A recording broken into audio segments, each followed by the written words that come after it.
ایک عظیم ہستی کا تعارف آپ کی خدمت میں پیش کرتا ہوں، جنہیں صدر الشریعہ کہا جاتا ہے، بدر طریقہ کہا جاتا ہے، محسن اہل سنت کہا جاتا ہے، اعلیٰ حضرت کے خلیفہ ہیں، اور بہار شریعت جسے عالم بنانے والی کتاب کہا جاتا ہے اس کے وہ رائٹر اور مصنف ہیں۔ حضرت علامہ مولانا الحاج مفتی محمد امجد علی اعظمی رضوی سنی حنفی قادری برکاتی رحمۃ اللہ تعالی علیہ۔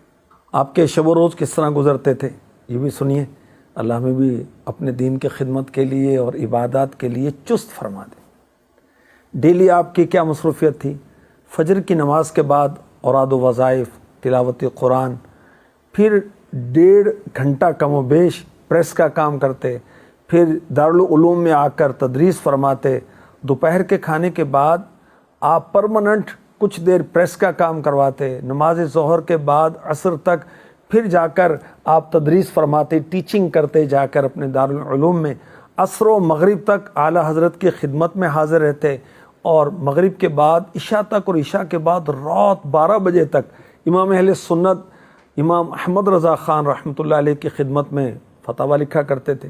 پھر گھر واپسی ہوتی تو پھر تحریری کام شروع کر دیتے، رات تقریباً 2 بجے آپ آرام فرما ہوتے، اور یہ آپ کی پریکٹس 10 سال تک رہی، اور بڑے بڑے علماء آپ کی اس مصروفیت پر حیران ہوا کرتے تھے۔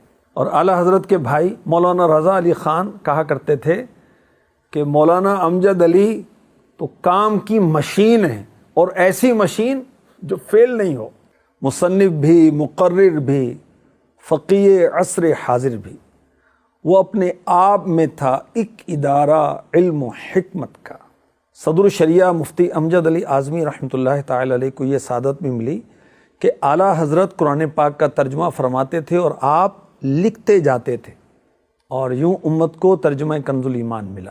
آپ کو صدر الشریعہ کہا جاتا ہے۔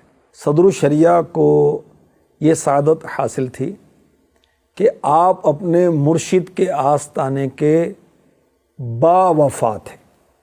کوئی گھر نہیں بنایا، اپنے مرشد کے شہر کو اپنا گھر سمجھا، حالانکہ آپ کی بہت بڑی تعداد طلباء کی تھی جن کے آپ استاد تھے، اپنا ذاتی دارالعلوم کھول سکتے تھے، لیکن نہیں، انہوں نے بہت ہی خلوص کے ساتھ اعلیٰ حضرت کے مدرسے کو ہی آگے بڑھایا۔ جب ان کی تعریف کی جاتی نا تو کیا فرمایا کرتے تھے؟ یہ مجھ پر اعلیٰ حضرت کا فضل و کرم۔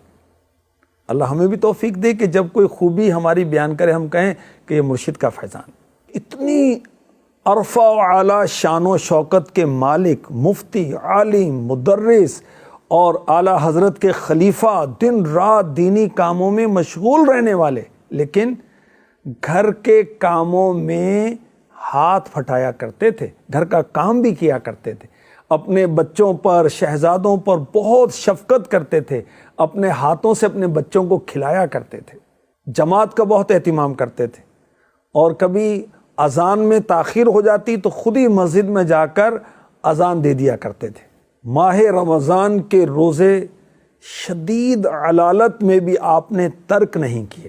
صدر الشریعہ بڑے عاشق رسول تھے، جب نعت شریف پڑھی جاتی تو آنکھوں سے آنسو جاری ہو جایا کرتے تھے۔ جب آپ نے دنیا سے پردہ فرمایا، تدفین ہوئی، تو کئی روز تک بارش کا سلسلہ رہا، اور قبر پر چٹائیاں ڈالی گئیں۔ 15 دن کے بعد مزار کو تعمیر کرنے کے لیے چٹائیاں ہٹائیں گئیں تو خوشبو کی لپٹیں آنے لگیں، اور ساری فضا خوشبودار ہو گئی، مشک بار ہو گئی، اور یہ خوشبو کئی روز تک اٹھتی رہی۔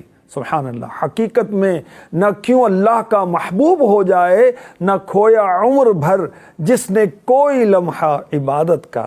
اللہ تبارک و تعالیٰ کی صدر الشریعہ مفتی امجد علی اعظمی رحمۃ اللہ تعالی علیہ پر رحمت ہو، اور ان کے صدقے ہماری مغفرت ہو۔